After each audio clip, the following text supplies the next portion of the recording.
This lecture is kind of on the long side, so we're going to keep the warm-up on the short side. The question says, what are the equations for sensitivity, specificity, positive predictive value, and negative predictive value? So sensitivity is the true positives over true positives plus false negatives. Specificity is the true negatives over true negatives plus false positives. Positive predictive value is true positives over true positives plus the false positives. And the negative predictive value is true negatives over false negatives plus the true negatives. Now make sure you know all those equations really, really well. Now let's go ahead and get started with the lecture. In this video, we're going to discuss the healthcare system in the United States.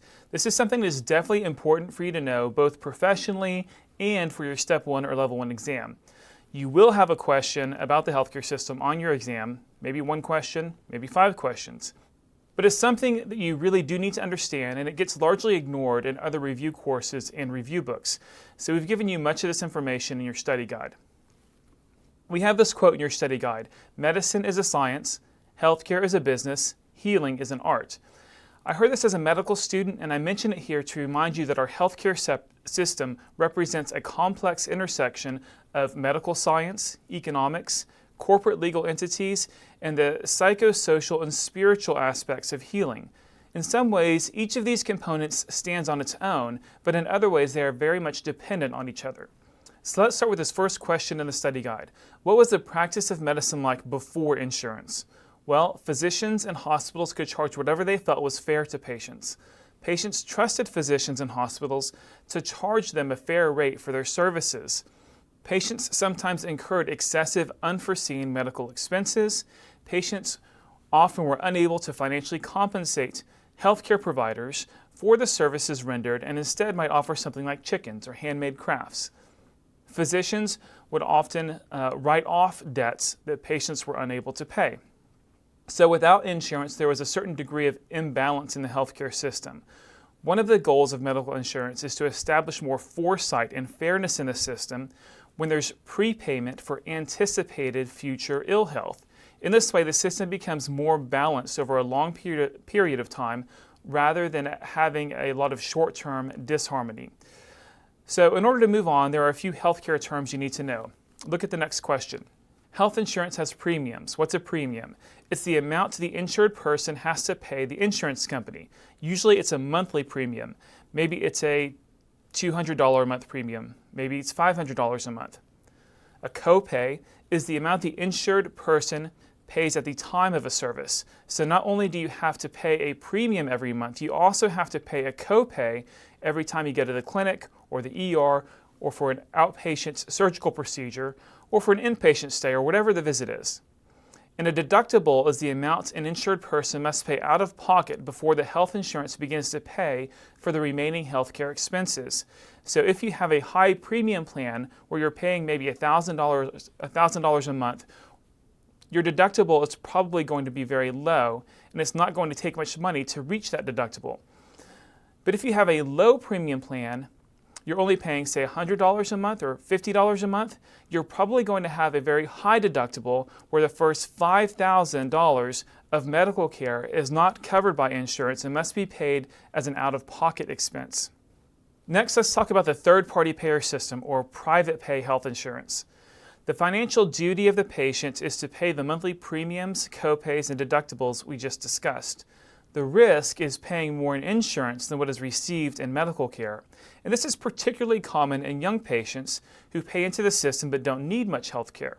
So from a certain perspective, it's a waste of money for a young patient to buy insurance. And we'll talk about why that's an issue in a minute. The reward is that, number one, that there's a financial benefit if the cost of medical care exceeds what is paid to the insurance company. And number two, there is peace of mind in knowing that you have insurance to pay for any catastrophes. And this peace of mind is really important because if you're worried about what would happen if you got ill, then you're not going to be as productive as you could be. Now, from the perspective of the insurance companies, they have a financial duty to pay the healthcare expenses beyond whatever the patient is required to pay. The risk they are assuming is that they have to pay out more than what they are collecting from the patient. And they try to spread that risk over their entire subscriber population so that there's less risk and more fairness. The reward or profit comes if the patient pays more into the insurance than the company has to pay out for healthcare expenses. The next question says, what problems came about when health insurance was introduced? In short, everyone tries to get the biggest slice of the financial pie that's in the hands of the health insurance companies. Before, you just had physicians and patients. Now you have third-party payers, and everyone's trying to get the most out of the system.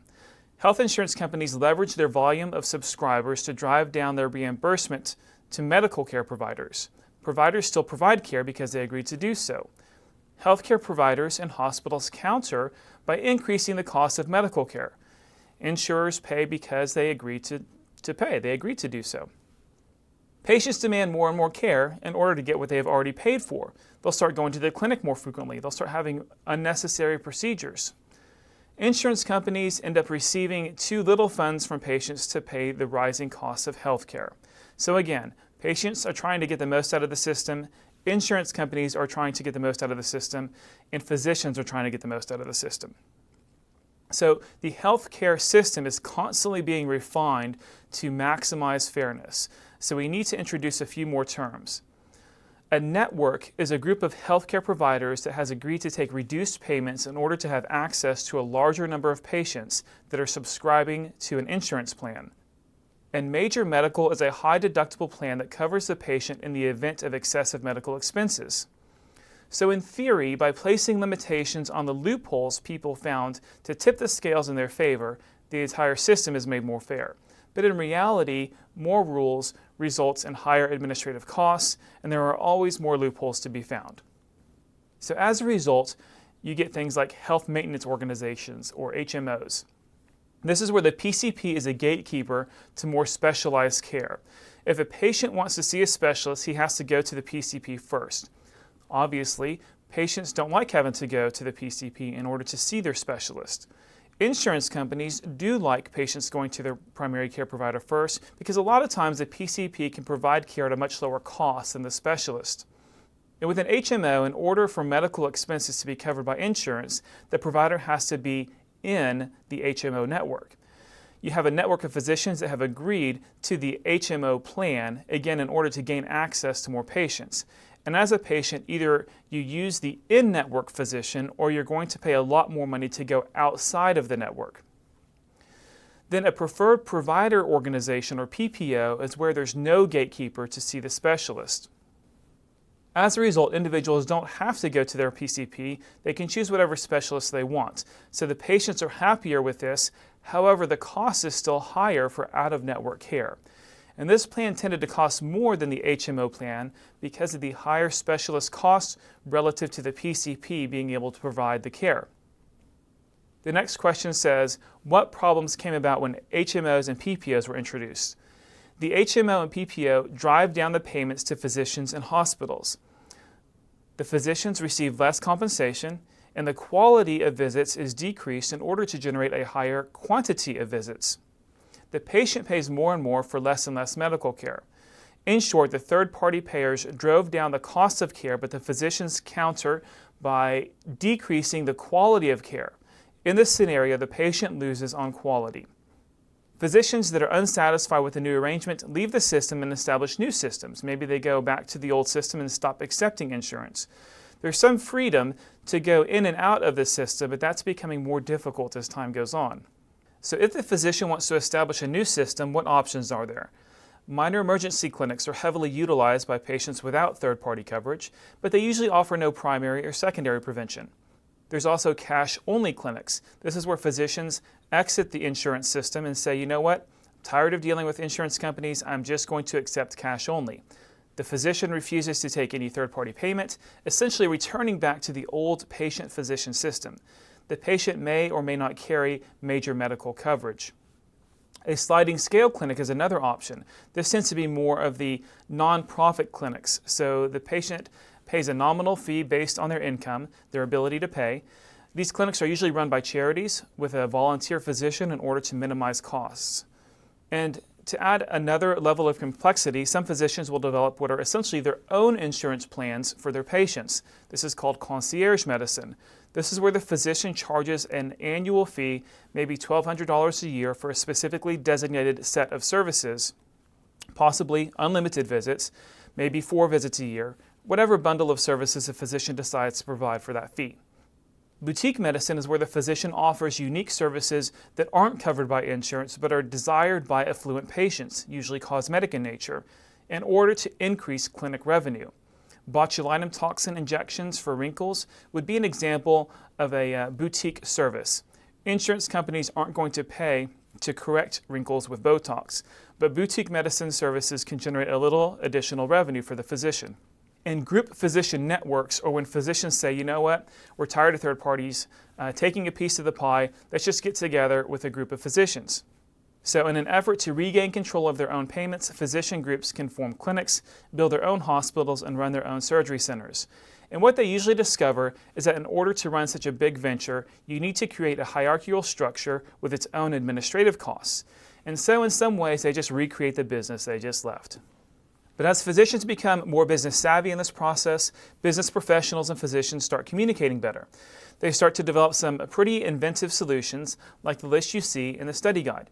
A formulary is a list of medications for which insurance companies will pay. Generics are preferred, but there's also a list of medications that the insurance company will not pay for, but the patient can choose to pay for them on their own if they like. Utilization management is when you have someone whose job is to evaluate the appropriateness, necessity, and efficiency of healthcare services. So if a patient only needs to stay in the hospital for 3 days, but some physicians might be keeping them for 4 days, that's not the best utilization of the healthcare system. So those utilization management professionals try to hold individual physicians accountable for thinking about how much things cost. The resource-based relative value scale is a scale that determines what a physician should be paid for a given procedure or service as determined by the CPT code.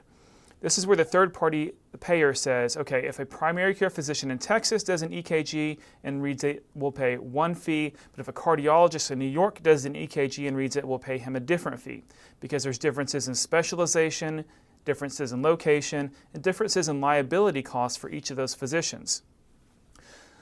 So there are individuals that determine how much should be paid for each service, for each type of physician, for each region of the country. Again, the goal is to make the system as fair as possible. Evaluation and management codes, or E&M codes, are numeric codes that communicate a level of care provided to the patient so that the physician can be fairly and adequately compensated. For example, a simple outpatient clinic visit, a physician might document the visit as a 99212 code. For a complex outpatient clinic visit, the physician might document the visit as a 99214 code. ICD-10 are diagnosis codes that help clarify compensation. CPT stands for current procedural terminology. These also are numeric codes that communicate what specific procedure a physician performed. For example, if you performed a lumbar puncture on a patient, you would document it as a 62270 in order to receive reimbursement for that particular procedure. So now there are more complex, bigger entities like managed care organizations, or MCOs, or healthcare organizations. You can also group accountable care organizations in here. These are organizations that attempt to maximize the quality of care and minimize the cost of care. They use techniques such as encouraging patients and physicians to choose less costly care, providing recommendations regarding inpatient admissions and lengths of stay, and emphasizing preventive medicine. These things are all accomplished through a designated utilization management person or department. In the EHR, or electronic health record system, is important to those entities because in theory there are great efficiencies to be gained. Specifically in the ease of sharing records with other physicians so that redundant tests are not performed, in improving primary and secondary prevention through the use of system reminders to the physicians, and reduction of medical errors in prescribing medications. Now, the reality of the electronic health record system is that most physicians do not like to use it, and it's starting to look like it does not improve the quality of healthcare delivered. My suspicion is that this is because when using the EHR, more of the art of healing and therapeutic bedside manner is lost. So since it is a loss for the art of healing, it may also be a loss for the business of healthcare. Additionally, physicians complain that they see fewer patients in a day due to the burden of the EHR.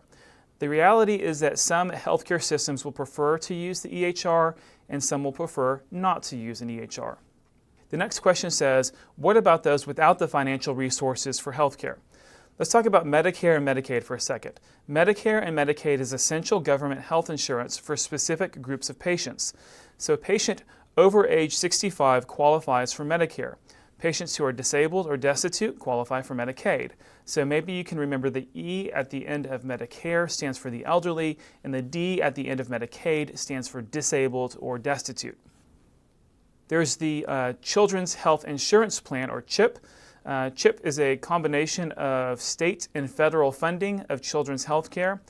With CHIP, the state and federal government assists parents in paying for a child's medical care when the parent is having financial difficulty paying for medical care on their own. City, county, and state-funded health networks are more local networks that we develop to care for indigent patients that are paid for by local taxes. Federally funded teaching hospitals receive federal funds to help cover the cost of teaching medical students. Federally funded VA hospitals are a network of hospitals just for military veterans. And then there's the Affordable Care Act. This is relatively new and seems to be changing every year. It's unlikely to be on your test. Now let's go in a slightly different direction and talk about how physicians are compensated in all of these systems. This is highly testable. There's fee for service, where payment is provided for a specific service. You're going to get paid a certain amount for a runny nose visit and a higher amount for seeing a patient with multiple chronic complicated problems such as coronary artery disease, COPD, diabetes, hypertension. One involves much more complex decision making, so you're going to get paid more for that particular visit. Capitation is where the physician receives a fixed payment for a specified period of time or a specified number of patients. This could be ER shifts or minor emergency shifts, or a concierge practice where they're paid by the year. With ER shifts, typically physicians are paid by the hour. HMOs may also have a capitation and pay you to provide care for a certain number of patients in a pool, regardless of how many you actually see. Salary is where the physician is paid a specific amount regardless of the amount of work performed. This is common in university hospitals. If a physician at a university hospital is taking care of patients and teaching, how do you compensate for teaching? How do you determine what is a fair reimbursement for the teaching time? Most physician educators are given a base salary, and that covers their fair compensation. Pay for performance is where the physician earns more if he or she meets pre-established targets. So the healthcare organization pays you more if you're meeting certain criteria, like vaccinating a certain percentage of the patients, or making sure they get their colonoscopies, or checking hemoglobin A1C in all of the diabetics. Non-payment for performance is where they don't pay you if your patient has a complication that could have been avoided. So not only is there an incentive to do well, now there's a disincentive to do poorly. Pressure sores acquired during a patient stay would be an example of an avoidable complication. So where are we now? What problems is the healthcare system facing currently? Well, there are young invincibles. Young invincibles are people, usually under the age of 30, that tend not to have many health problems and tend not to purchase insurance. So in order for a third-party payer to afford to care for an ailing patient at a low premium, healthy patients must be present to bear the burden of the additional expense. If you're an insurance company with an insurance plan only covering patients over age 80, do you think the costs that you'd have to pay out would be excessive? Absolutely. You'd have to charge those patients a lot of money. And so a way to get around that is to say, you know what, I'm going to take care of patients 80 and older, and I'll take care of patients 15 to 25. Those younger patients aren't going to cost so much, so they're going to share the burden of the 80-year-old plus expenses. One of the selling points of the Affordable Care Act is that everyone shares the burden. Freedom of choice. Patients that need others to carry the burden of their healthcare expenses are at odds with those that want to be free not to have to carry that burden. So the 80-year-olds are saying, come on, young guys, help us out here. And the young patients are saying, I don't want to pay for health insurance. I don't even need insurance. So there has to be a meeting in the middle somewhere, and that is what makes the health insurance system so complex. And the next one is excessive complexity. This overly complex system leaves patients at a loss to understand where they need to go for health care. Plus, you have to hire people just to manage a complex system, and those additional staff drive the cost of healthcare even higher. And of course, more administrators means higher healthcare costs. Everyone still wants the biggest possible piece of the pie. Patients want the best, most expensive care. Physicians want the highest reimbursements. Insurance providers and drug companies want the largest profits. The next one is physician shortage. Many physicians now see better opportunities in other fields and are leaving full-time medicine. The population continues to increase, and the percentage of geriatric patients increases, and there simply aren't enough physicians to go around. And another problem is the concern of insufficient government funds. Specifically, it will be very difficult for the government to pay for Medicare for the baby boom generation. So what are some of the solutions that are developing? I'm not saying that these solutions are the correct solutions. These are just some of the things that we see taking place. Additional government involvement in the healthcare system so that citizens have access to some level of affordable insurance. Patients taking responsibility for their own health via the internet, via complementary and alternative medicine, via over-the-counter medicines. We're definitely already seeing this. This has created a booming industry in the sale of vitamins and herbs and alternative medicine therapies. Patients seeking U.S.-trained physicians practicing in developing countries where the cost of care is low. So maybe you go to the Philippines to have your hip replacement surgery because it costs much less there. This is called vacation medicine. New generic medications that help lower the cost of care. As many brand name medications become generic, physicians are able to treat patients at a much lower cost. Cooperative healthcare teams that help reduce the need for costly hospitalization. So maybe you need to see a certain patient every single month because of their medical complexity. Well, if a PA can see the particular patient on odd months, and then you can see that patient every other month, you've just decreased the cost of providing care to that patient. Or maybe a home health person can stop by on a daily basis and then report back to you on how things are going. Having these lower paid professionals help out the system can reduce the overall costs of care and help provide higher quality care. So physicians are now being taught how to run these particular healthcare teams. More mid-level practitioners to meet the rising demand. It takes a long time to train a physician. If you need more healthcare providers in a short period of time, go for the mid-level practitioner like a nurse practitioner or a PA. It only takes 2 or 3 years to train them versus 5 to 7 years to train a physician. Increased reliance on protocols established by evidence-based medicine rather than physician individualization of care. Reducing the privacy of medical records among medical professionals and insurance companies for increased efficiency in the coordination of care. Electronic health records, or EHR, also known as electronic medical records, or EMRs. I already discussed those earlier in the lecture. Quality measures that are followed, such as LDL levels, hemoglobin A1C, and screening colonoscopies, that may be a determining factor in physician compensation. All right, go ahead and go through the end-of-session quiz, and then we'll go through those questions together. First question, what is the difference between a premium, a copay, and deductible?